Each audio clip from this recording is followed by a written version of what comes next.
What's up, fight fans? This is Kurt DeVille with Counter Punch Boxing News, and I have another example of Prisoners of the PBC starring Deontay the Bronze Bomber Wilder. You know, I've made videos about Deontay recently, and he stated that all of Matchroom's black fighters should leave Matchroom because of racial slurs, or, you know, he accuses of such of promoters such as Barry and Eddie of being slave masters and slave owners, you know, but this just proves my point. Okay, who is really the slave?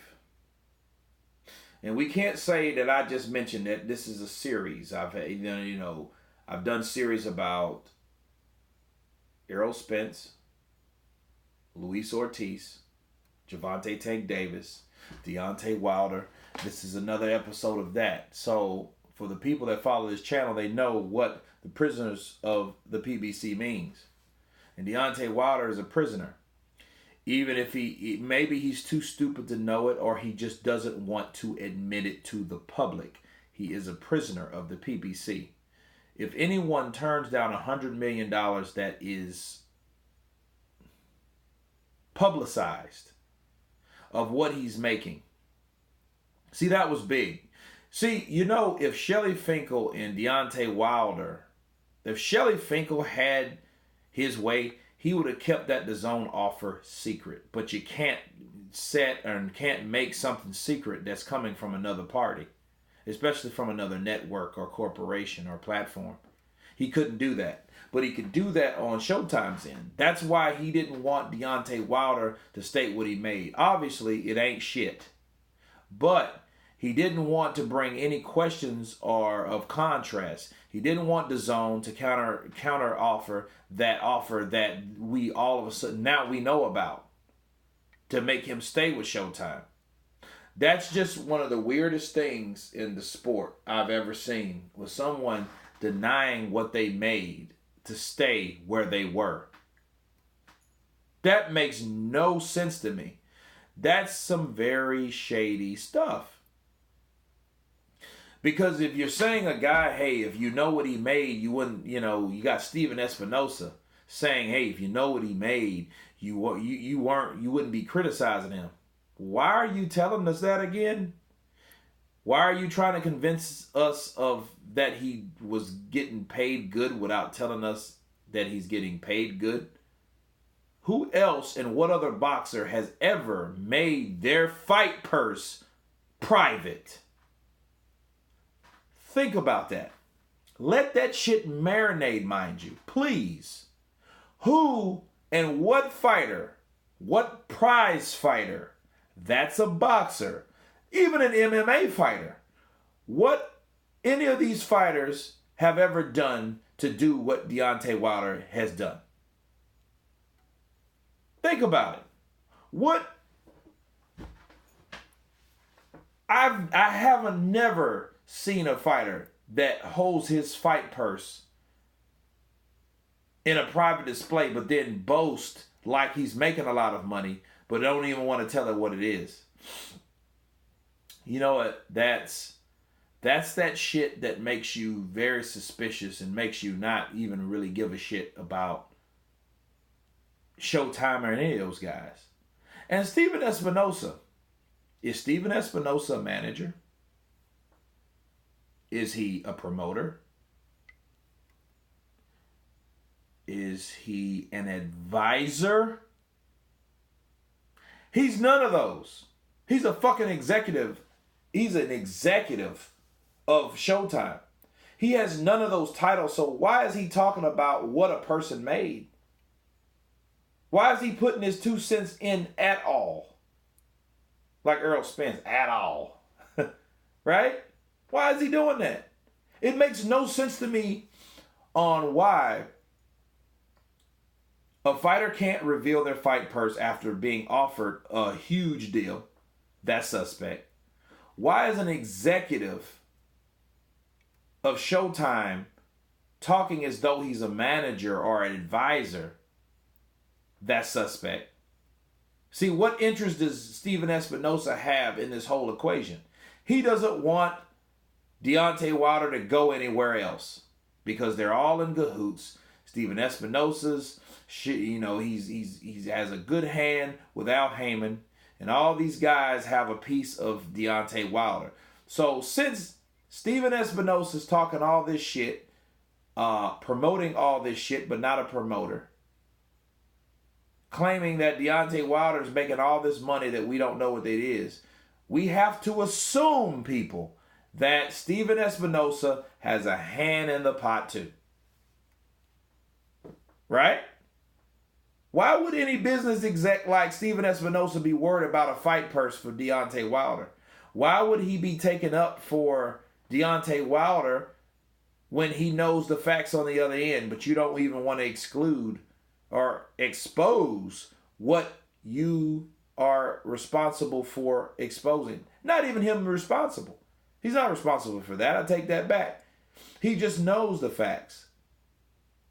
But him in his position, well, if you know what he really made, you wouldn't even be so critical of Deontay Wilder. No, we don't.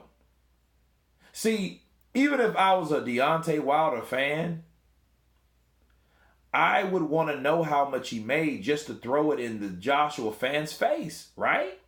If I was a part of the LDBC, Lion Den's boxing community, if I was one of them cats and I want to know how much Deontay Wilder made, I would want to know how much it was because I know how much someone else offered him, right? I want to know how much that is.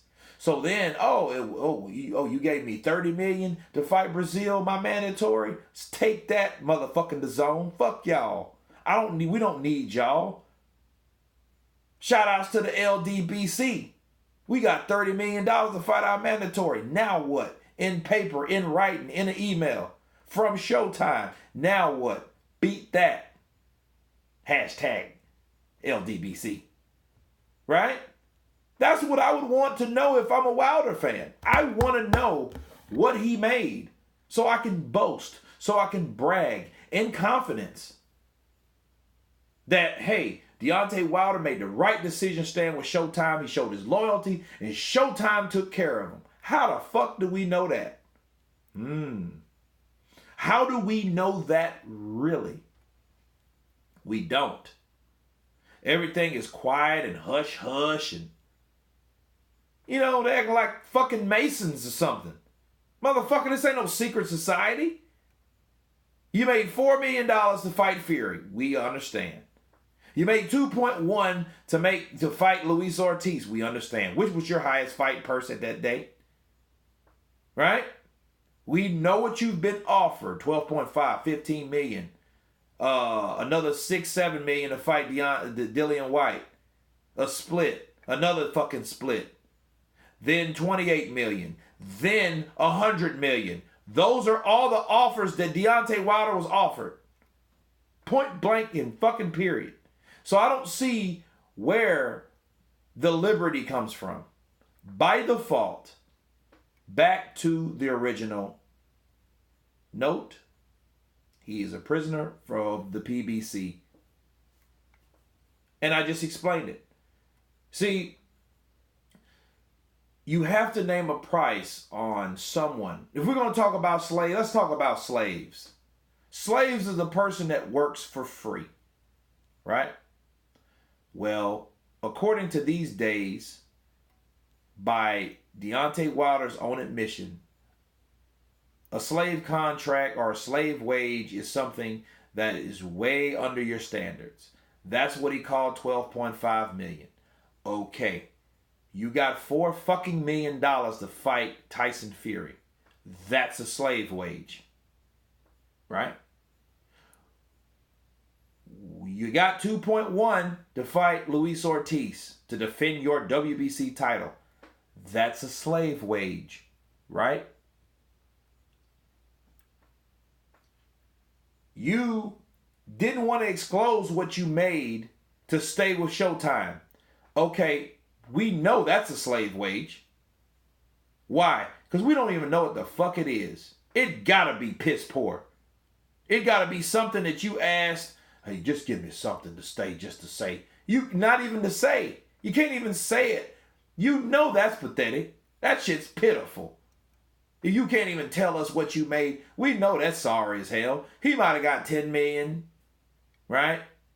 8 million. And it's sad that we have to guess because he doesn't have the confidence in what they gave him at Showtime to tell everybody. That's how shitty and piss poor that deal was for him to stay with Showtime. That is his value. But his value, by default, according to his own words and standards, not mine, not Anthony Joshua's, not Eddie Hearn's, but his own. He's a slave of the PBC.